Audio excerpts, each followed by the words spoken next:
श्री हरिवंश महाराज जी, आपके चरणों में कोटि कोटि प्रणाम। प्रभु जी, बहुत दुखी हूँ, बहुत ही ज्यादा दुखी, हद से ज्यादा दुखी। ऐसा लगता है संसार में मुझसे ज्यादा कोई दुखी नहीं है और आपसे ज्यादा कोई सुखी नहीं है महाराज जी। महाराज जी नहीं यार, हमारी तो दोनों किडनी फेल है यार। आप मन से बहुत सुखी हो, मुझे नहीं लगता दुनिया में आपके ऐसा कोई सुखी होगा, खुश होगा।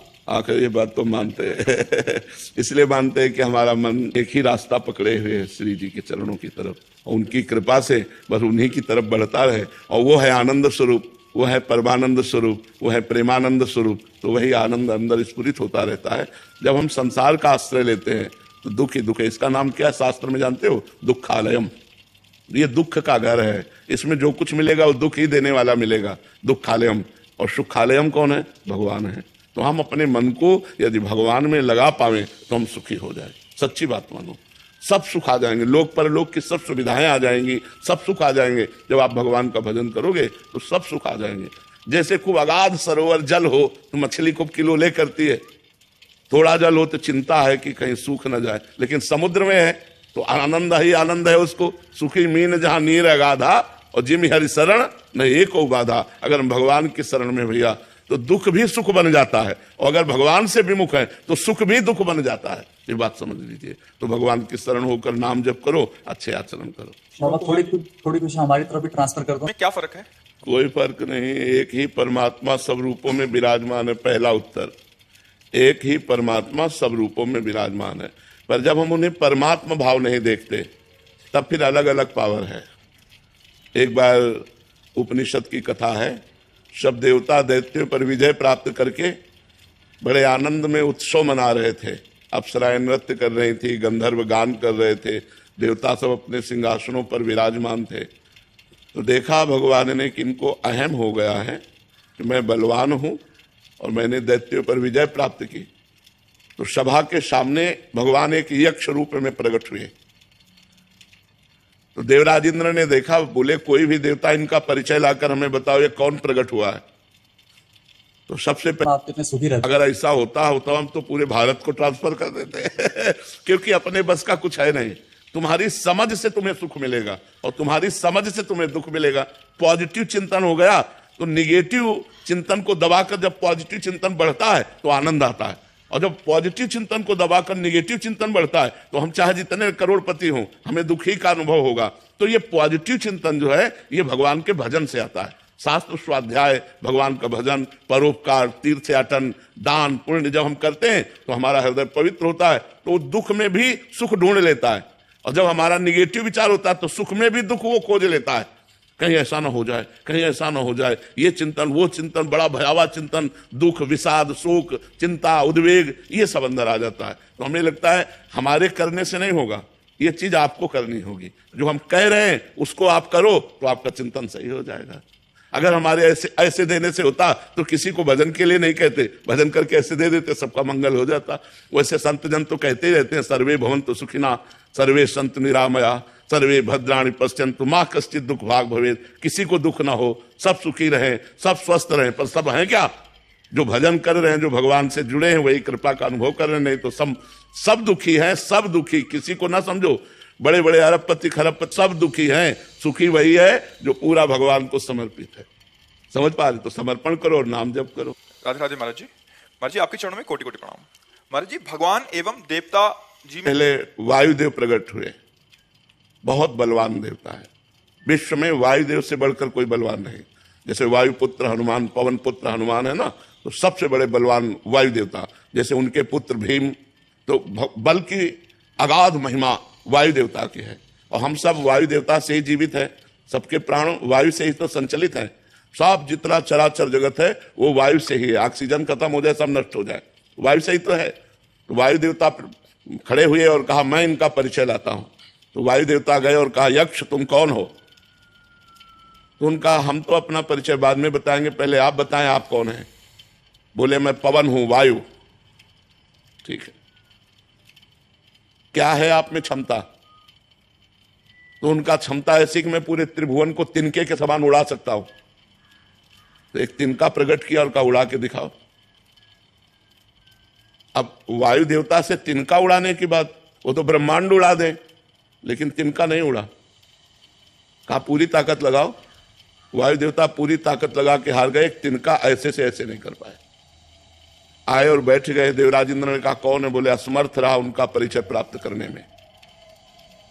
दूसरा देवता अग्निदेव प्रकट, उनका मैं अभी परिचय लेकर आता हूं। उनके पास गए और कहा आप कौन हैं? उनका आप कौन है? उनका अनल, हुताशन, अग्नि, इन नामों से मेरा संबोधन होता है। बोले आपके सामर्थ्य? बोले त्रिभुवन को उपले की तरह जलाकर भस्म कर सकता हूं। सब अग्नि से ही जीवित है, क्योंकि जठराग्नि के रूप में अग्नि भगवान ही सबके उदर में विराजमान है। अगर जठराग्नि न हो तो पानी भी न पचे तो हम जीवित ही न रहे। तो उसी तिनके को कहा तुम भस्म करके दिखाओ। तो अग्नि देवता से तिनका भस्म करने की बात, तो उनको रोष आ गया और तिनके की तरफ देखा, कुछ नहीं हुआ। पूरा पावर लगा दिया, कुछ नहीं हुआ।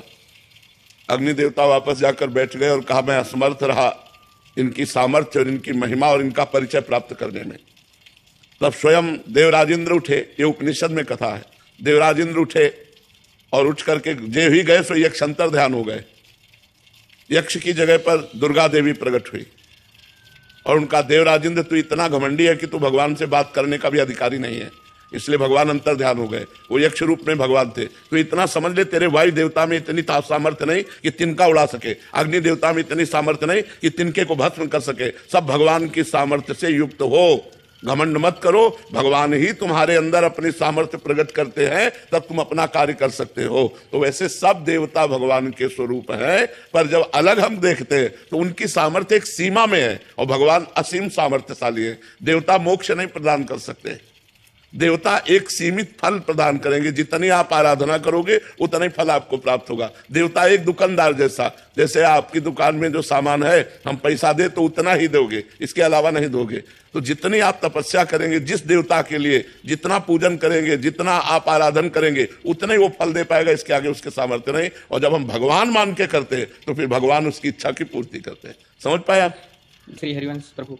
श्री हरिवंश महाराज जी, आपके चरणों में कोटि कोटि प्रणाम। महाराज जी, श्री जी और आपकी कृपा से आपको करीब 1.5 साल से गुरु रूप में स्वीकार किया है।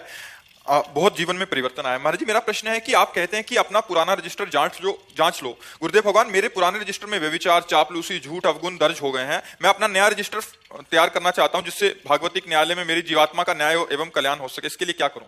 भगवान नाम जप करो, भगवान की कथा सुनो, सब में भगवान को देखने की चेष्टा करो, परोपकार करो, इसी से बहुत बढ़िया रजिस्टर बन जाएगा। किसी का बुरा मत चाहो, किसी का बुरा मत देखो, किसी का बुरा मत करो और खूब नाम जप करो, बढ़िया हो जाएगा। गुरुदेव भगवान, ये आंख, ये हाथ, ये मन दलदल में फंसा दिया प्रभु। हाँ, बिल्कुल फंसा दिया, लेकिन ये नाम उठा के आपको भगवान के समीप पहुंचा देगा। नाम जप करो, राधा राधा राधा राधा, सब ठीक हो जाएगा। खूब केस आपके हवाले, खूब नाम जप करो, नाम जप करो, नाम से सब ठीक होगा। हम सब मुजरिम है माया के अंतर्गत तो है ना। निकाल सकते हैं तो भगवान ने निकाल सकते हैं इस माया दलदल से। जैसे तुम हो वैसे हम हैं, कोई खास बात नहीं है। हाँ, हम भगवान की शरण में हैं, आप अभी अहंकार की शरण में, वो अंतर इतना है। इसलिए खूब नाम जप करो और अहंकार को भगवान के चरणों में समर्पित कर दो। महाराज जी, भगवान शिव अपने भक्तों को आत्मबोध की ओर कैसे ले जाते हैं? कृपा रूप से या साधना से? कृपा ही साधना है। भगवान की जब कृपा होती है तो साधना बनती है, और साधना से भगवान की कृपा का अनुभव होता है। भगवान की कृपा है और साधना नहीं है तो आप भगवान की कृपा का अनुभव नहीं कर सकते। साधना ही भगवान की कृपा है। जब रात दिन उत्तम साधना बनने लगे तो समझो भगवान की बड़ी कृपा है। ये अहंकार से नहीं कि मैं साधना कर रहा हूं, भगवान की कृपा से साधना होती है और साधना से भगवान की कृपा का अनुभव होता है। और जिसको कृपा का अनुभव हो गया वही भगवत साक्षात्कार का अधिकारी बन जाता है। महाराज जी, मेरा प्रश्न है कि अपने गुरुदेव के साथ प्रकट में ना होने के बावजूद भी हम अपने प्रकट सानिध्य उनके कैसे अनुभव कर सकते हैं? मंत्र के द्वारा।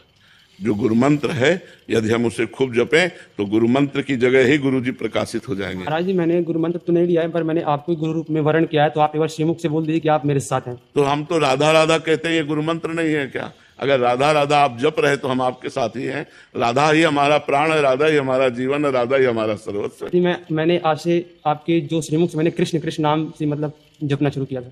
कृष्ण जपो, वही राधा है, वही कृष्ण है। कृष्ण कृष्ण जपो। राधा नाम हनुमान चालीसा के साथ भी जप सकते हैं, भगवान नाम कहीं भी जप सकते हैं। राधे राधे। महाराज जी, मनुष्य अंदर से इतना बेचैन क्यों रहता है? सब कुछ होते हुए भी अशांत क्यों है? क्योंकि वो आनंद का अंश है, उसे आनंद चाहिए। और इस दुखालयम अशाश्वतम, दुख प्रदान करने वाले नाश